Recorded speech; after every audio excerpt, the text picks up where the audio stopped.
सबसे पहले बात करेंगे 8वें रोजगार मेले की। किस तरह से नौकरियों की बहार लौटी है और प्रधानमंत्री नरेंद्र मोदी ने आज 8वें राष्ट्रीय रोजगार मेले में क्या कुछ कहा, इस पर विस्तार से चर्चा करेंगे। प्रधानमंत्री नरेंद्र मोदी ने आज 8वें राष्ट्रीय रोजगार मेले के तहत वीडियो कॉन्फ्रेंसिंग के माध्यम से 51,000 से अधिक युवाओं को ज्वाइनिंग लेटर सौंपे हैं। देश भर से चुने गए कर्मी गृह मंत्रालय के तहत विभिन्न संगठनों में कांस्टेबल, सब इंस्पेक्टर और गैर जनरल ड्यूटी कैडर पदों पर काम करेंगे। पीएम मोदी की अगुवाई में सरकार ने 10 लाख युवाओं को सरकारी नौकरियां देने का लक्ष्य रखा है। तो 10 लाख युवाओं को सरकारी नौकरियां दी जाएगी। प्रधानमंत्री नरेंद्र मोदी की अगुवाई में केंद्र सरकार का यह लक्ष्य है। 22 अक्टूबर को 2022 को प्रधानमंत्री ने रोजगार मेले का पहला फेज शुरू किया था। पिछले 10 महीनों में 8 रोजगार मेलों में करीब 5.5 लाख युवाओं को ज्वाइनिंग लेटर मिला है। आज का 8वां रोजगार मेला देश भर में 45 स्थानों पर आयोजित किया गया। इस मौके पर पीएम ने वीडियो कॉन्फ्रेंसिंग के जरिए युवाओं को संबोधित भी किया। पीएम ने नवनियुक्त युवाओं से कहा कि आप देश सेवा के साथ साथ नागरिकों की रक्षा भी करेंगे, इसलिए आप सभी आजादी के अमृतकाल के अमृत रक्षक हैं। सरकार ने पिछले 9 वर्षों के कार्यकाल को लेकर पीएम ने कहा कि सरकार के प्रयासों से परिवर्तन का एक नया दौर अब दिखने लगा है और यह फर्क साफ तौर पर महसूस किया जा सकता है। तो रोजगार मेले में युवाओं को संबोधित किया प्रधानमंत्री नरेंद्र मोदी ने और कहा कि इस बार रोजगार मेले का यह आयोजन एक ऐसे माहौल में हो रहा है जब देश गर्व और आत्मविश्वास से भरा हुआ है।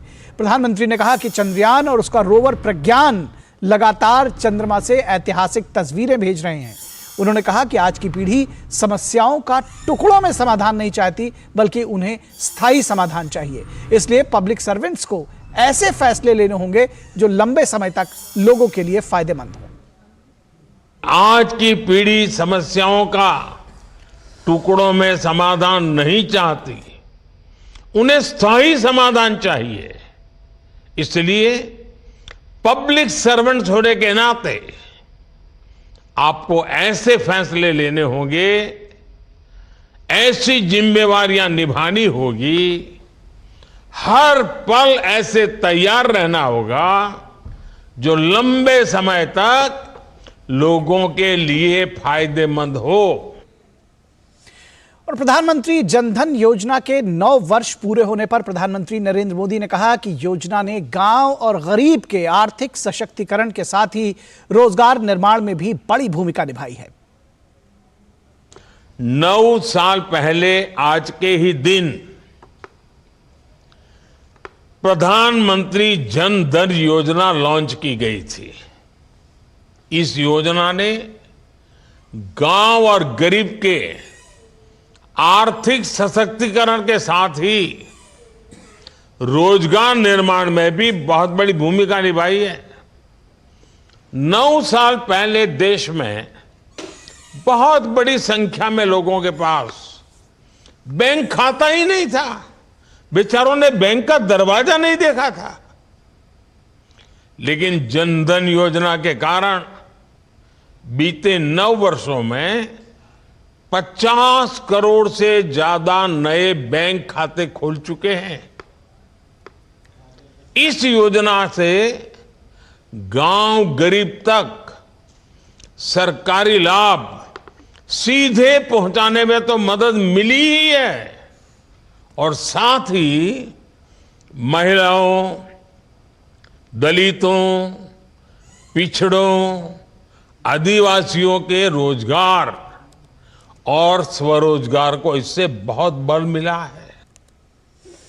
और इस पूरी खबर पर बातचीत करने के लिए हमारे साथ हमारे संवाददाता सुधाकर दास जुड़े हुए हैं। सुधाकर, सबसे पहले आपसे समझना चाहेंगे 8वां रोजगार मेला कितना बड़ा अवसर इसको देखते हैं। रोजगार मेलों का ये जो चलन हुआ है, 8 रोजगार मेलों में 5.5 लाख से ज्यादा सरकारी नौकरियां, एक बड़ा मैग्नीट्यूड दिखता है और साथ ही साथ संकल्प भी दिखता है सरकार का।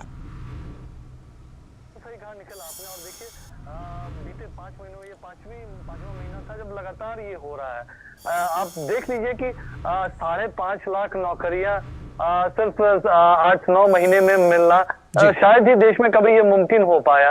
और वो भी खास तौर से ये जो रिक्रूटमेंट्स हो रहे हैं, कैंडिडेट्स आज ये बात कह रहे थे कि 6-7 महीने में उनको नौकरी मिल जाएगी, इसका भरोसा ही नहीं था। पहले तो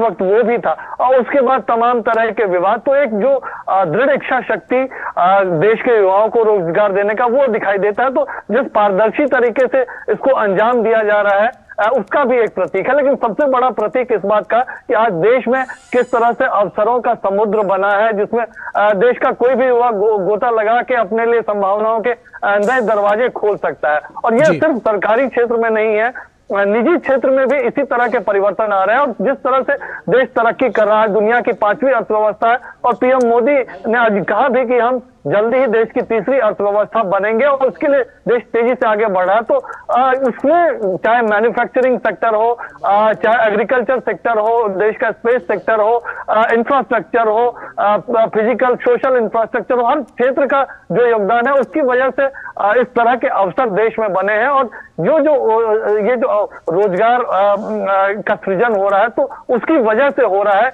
जो देश में इतने बड़े पैमाने पर हर क्षेत्र में निवेश हो रहा है। जी, निश्चित तौर पर एक चीज ये भी समझना चाहेंगे कि सिर्फ ये सरकारी नौकरी नहीं है, बल्कि एक पूरा इकोसिस्टम बनता है, और ये कहते हैं कि रोजगार के नए अवसर भी खुलते हैं। इसको भी थोड़ा एक्सप्लेन करिए हमारे दर्शकों की जानकारी के लिए।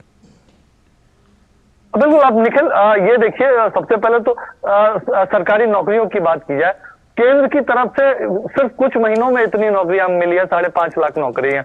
आप देखिए राज्यों में भी एक तरह से होड़ लगी हुई है, कंपटीशन राज्यों की तरफ से भी इस तरह के रोजगार मेलों का आयोजन किया जा रहा है। तो अब देखिए लाखों की संख्या में राज्यों में, तो आप उसको अगर कंबाइन कर लेते हैं तो कितनी बड़ी संख्या है। लेकिन उससे उलट आप देखिए जिस तरह से आज देश में हर क्षेत्र में अवसर, आज अगर 30 लाख करोड़ रुपए का इन्वेस्टमेंट अगर हमारे इंफ्रास्ट्रक्चर में हुआ है, तो वो कहीं ना कहीं पोर्ट्स बन रहे हैं, एयरपोर्ट्स बन रहे हैं, रेलवे लाइन का विद्युतीकरण हो रहा है, नए मेट्रो लाइंस बन रहे हैं। तो उसके लिए सामानों की चाहे जरूरत हो, चाहे ये तमाम चीजें, वो रोजगार के अवसर बना रहा है, बढ़ा रहा है। आज एमएसएमई को जब आगे बढ़ाया जा रहा है तो उसमें रोजगार के अवसर बन रहा है। आज अगर 24 लाख करोड़ रुपए मुद्रा लोन के जरिए दिया गया है, तो उसमें 8-9 करोड़ नए लोगों ने मुद्रा लोन लिया है। आज देश का जो ऑटो सेक्टर एक तरह से वो ग्रोथ का प्रतीक होता है, वो 5 लाख करोड़ रुपए का था 2014 में, आज वो 12 लाख करोड़ रुपए का हो गया। फार्मा सेक्टर आज 4 लाख करोड़ रुपए का है, वो कहा जा रहा है कि अगले 5-6 वर्षों में ये 10 लाख करोड़ रुपए का हो जाएगा। इस साल अकेले देखिए कैपिटल इंफ्रा एक्सपेंडिचर जो है वो 10 लाख करोड़ रुपए का रखा गया। तो निश्चित तौर पर ये जो पूरा इकोसिस्टम एक तरह से बना है। आज स्टार्टअप की आप बात कर लीजिए, पीएम मोदी ने जिक्र भी किया स्टार्टअप से लेकर स्पेस तक। स्टार्टअप कुछ 100 स्टार्टअप थे साल 2014 में, आज 1 लाख से ज्यादा स्टार्टअप है। आज एग्रीकल्चर एक्सपोर्टिंग कंट्रीज में भारत दुनिया के टॉप 10 देशों में शुमार हो गया है। तो निश्चित तौर पर ये जो पूरा एक तंत्र बना है, ये जो ईज ऑफ डूइंग बिजनेस की वजह से ईज ऑफ लिविंग भी बढ़ रहा है लोगों का, ये जो निवेश का एक सबसे पसंदीदा डेस्टिनेशन दुनिया में भारत बना है। आज जो भारत का फॉरेक्स रिजर्व रिकॉर्ड स्तर पर पहुंचा है। आज जो जॉब सिर्फ देने की बात नहीं है, जॉब के फॉर्मलाइजेशन की बात है। निजी क्षेत्र में जो लोग काम करते हैं उनको सोशल सिक्योरिटी देने की बात है। तो लोगों को नौकरी नहीं मिल रही, नौकरी के साथ सुरक्षा भी मिल रही है निखिल। जी, निश्चित तौर पर नौकरी के साथ सुरक्षा भी मिल रही है, और जिस पूरे इकोसिस्टम की बात की आपने वो सामने तौर पर देखा जा सकता है। बहुत शुक्रिया सुधाकर इस तमाम बातचीत और जानकारी के लिए।